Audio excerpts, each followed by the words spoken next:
Yo les troupes, c'est Nloril et aujourd'hui on se retrouve pour une nouvelle vidéo présentée par Quentin. Voilà, fort du succès de sa première vidéo, il a décidé de remettre le couvert pour notre meilleur plaisir et il parlera aujourd'hui des constructions de listes. Allez, on est parti.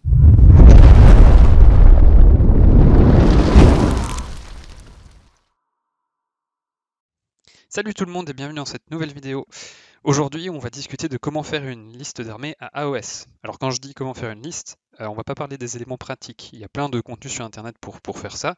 Nous, aujourd'hui, ce qu'on va voir, en fait, c'est surtout les questions qu'on doit se poser quand on écrit une liste. Si vous ne savez pas encore comment faire une liste en termes pratiques, ça ne vous empêche pas de regarder cette vidéo parce que les conseils qu'on va voir maintenant sont aussi des principes de base selon moi. Alors que vous fassiez une liste tout venant, une liste de tournoi ou une liste pour le fun, les questions qu'on va couvrir aujourd'hui, en fait, elles vont vous aider à formaliser votre manière de faire. Donc on va voir les critères sur lesquels se baser pour vos idées de liste, les éléments à prendre en considération chez vos adversaires et finalement les concepts de guerre totale et de guerre limitée. Voilà, ce sont les principes généraux qui selon moi transcendent les combos, les éléments plus spécifiques à chaque faction et c'est selon moi, encore une fois, une étape à ne pas brûler. Mais avant tout, quelques petits remerciements. Cette vidéo est possible avant tout grâce au travail du Honest Wargamer. En fait, il y a quelques temps, il a commencé à écrire un document qui reprend tous les concepts qu'on va couvrir aujourd'hui. Donc moi, je suis uniquement là pour vous les transmettre et les illustrer, mais tout le crédit pour le contenu qu'on va voir aujourd'hui lui revient. On va aussi remercier JP Ganes encore une fois. On en avait parlé pendant la dernière vidéo qu'on avait faite. Et on va donc parler encore une fois de ListBot. Une vidéo sur comment faire des listes sans mentionner ListBot, c'était juste pas possible. Et le dernier remerciement que je voulais donner, c'était pour vous bien sûr, parce que vous m'avez donné un feedback vraiment super pour la première vidéo qu'on avait publiée. Et ça m'a vraiment encouragé à continuer. Donc grand merci pour ça. Alors ici, en fait, on va commencer à voir comment faire une liste en regardant des critères sur lesquels se baser. Ici, on va prendre ce que JP Ganes a fait avec Listbot. Et donc, selon Listbot, on a 7 grands critères pour déterminer la force d'une liste. Sa mobilité, donc ça c'est la vitesse des unités, la possibilité de se téléporter, le mot-clé vol, entre autres. La qualité de ses war scrolls, donc ça c'est est-ce qu'une unité vaut vraiment ses points ou non.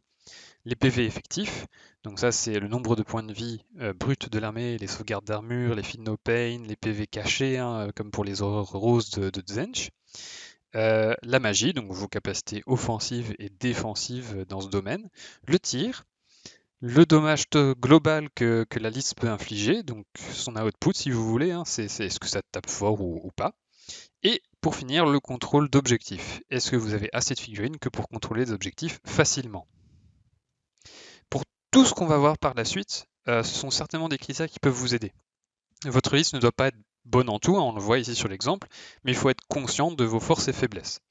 Et comme vous le voyez d'ailleurs, hein, on a la possibilité de se comparer avec la moyenne d'Age of Sigmar. Donc je ne vais pas m'éterniser sur Listbot dans cette vidéo, j'en parle beaucoup plus dans la vidéo précédente qu'on avait publiée. Mais si si vous essayez en fait de voir un peu comment votre liste se débrouille ou pas, c'est un super outil. Ça vous permet de voir des listes similaires, ça vous permet de comparer à des listes qui ont bien performé aussi en milieu compétitif, et éventuellement aussi de voir comment équiper vos personnages dans des listes dans la faction concernée. C'est vraiment un super outil et je vous conseille d'en faire le tour. Voilà, maintenant on va passer aux questions qu'on doit se poser quand on commence à écrire une liste. Alors la première étape, en fait, c'est se concentrer sur la faction que vous avez envie de jouer. Et la première question, c'est simplement qu'est-ce qui rend cette faction unique et quelles sont ses forces? Listez chacun de ces aspects, réfléchissez-y, discutez-en si vous en avez la possibilité, puis réévaluez ce que vous avez noté. Le but de l'expérience, en fait, c'est de déterminer la réalité et la différence avec vos attentes.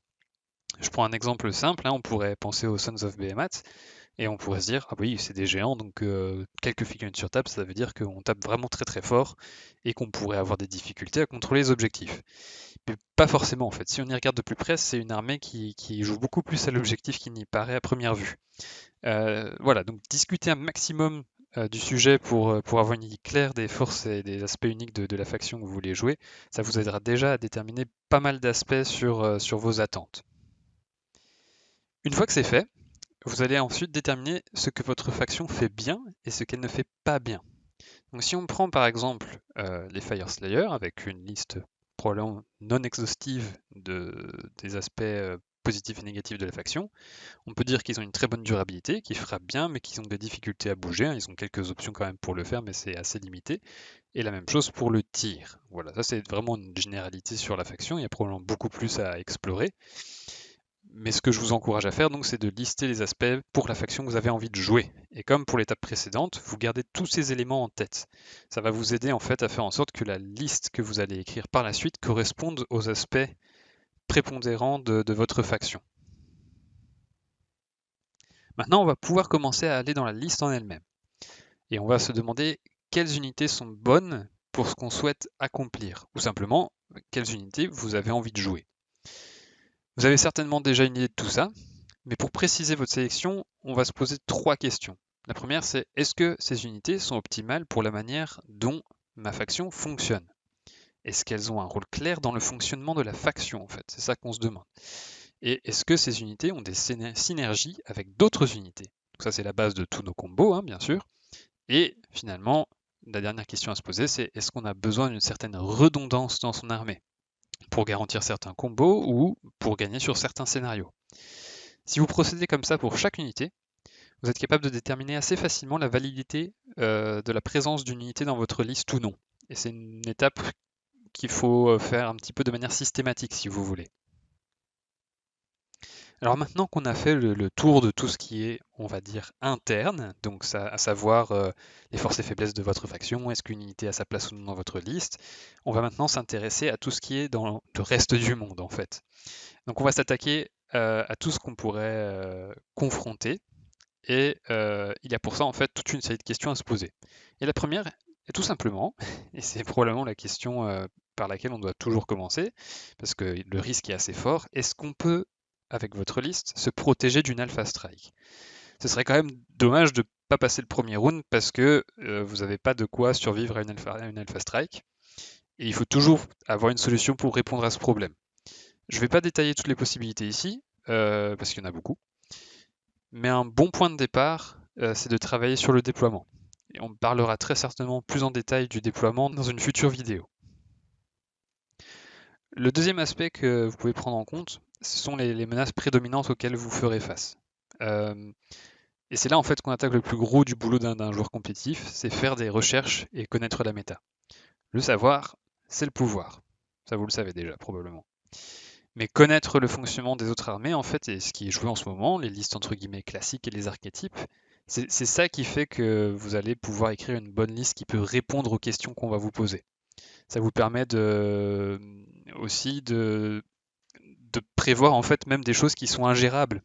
Parce qu'il y a des armées qui savent d'office qu'elles ne pourront pas jouer contre un certain type d'armée, mais le fait en fait d'en être conscient et de pouvoir les anticiper vous permet d'établir un plan pour ça.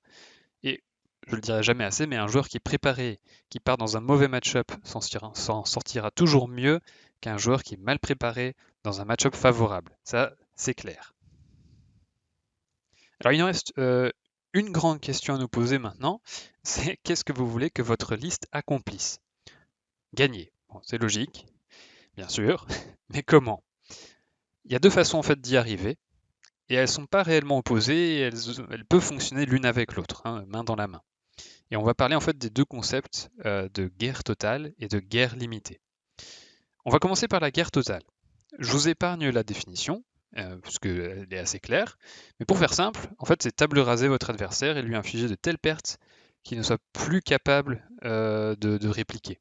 La plupart des armées sont capables de faire ça, pas toutes, mais dans les deux cas, c'est l'armée qui est en face, le scénario et toutes les autres variables qui peuvent avoir un impact sur votre capacité ou non à utiliser le concept de guerre totale.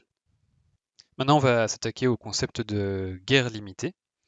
Elle se focalise beaucoup plus sur les objectifs. Donc en gros, le but de la guerre limitée, c'est de marquer des points, peu importe si on tue les unités ennemies ou non, et peu importe si on perd des unités de notre côté. On peut même se faire raser et quand même gagner. Vous avez déjà peut-être entendu des parties comme ça. Parce qu'on essaye de jouer aux objectifs, hein. C'est un des principes de base d'Age of Sigmar. La plupart du temps, en fait, chaque joueur combine les deux aspects, les deux types de guerre à un certain degré, en jouant plus sur un aspect que sur l'autre, selon toujours faction, scénario et autres variables.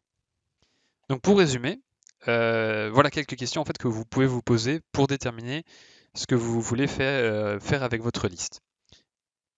Est-ce que vous voulez tout détruire, marquer des points ou les deux? Et à quel degré idéalement? Est-ce que votre liste peut atteindre cet objectif? Et là, soyez réaliste, ne commencez pas à rêver trop fort. Et contre quelle liste votre liste peut-elle atteindre cet objectif ou non? Vous pouvez aussi penser au scénario, bien sûr, et faire du cas par cas. C'est un très bon exercice. Donc voilà, pour finir, on va faire un résumé de tout ce qu'on vient de voir et des grandes étapes à prendre en compte quand vous écrivez une liste. Donc, premier point, déterminer ce que vous voulez jouer et les forces et faiblesses de votre faction. Ça vous permettra de savoir quel type de liste, quelles unités, quelles synergies vous pourrez jouer pour obtenir les meilleurs résultats possibles. Ensuite, une fois que ça c'est fait, vous analysez, vous recherchez, vous disséquez ce que vous allez affronter.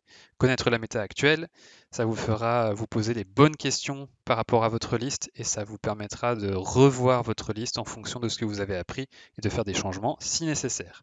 Comme déjà dit, le savoir, c'est le pouvoir. Voilà, j'espère que ça vous aura aidé. C'est personnellement des principes que j'applique quand j'écris une liste et quand je me prépare un tournoi. Ce sont des généralités, mais je pense qu'elles sont à la base de la réussite pour une liste. On n'est pas allé dans les détails, et notamment sur un aspect que j'aimerais développer plus en détail, les archétypes d'armées. Et ce sera très certainement le sujet de la prochaine vidéo.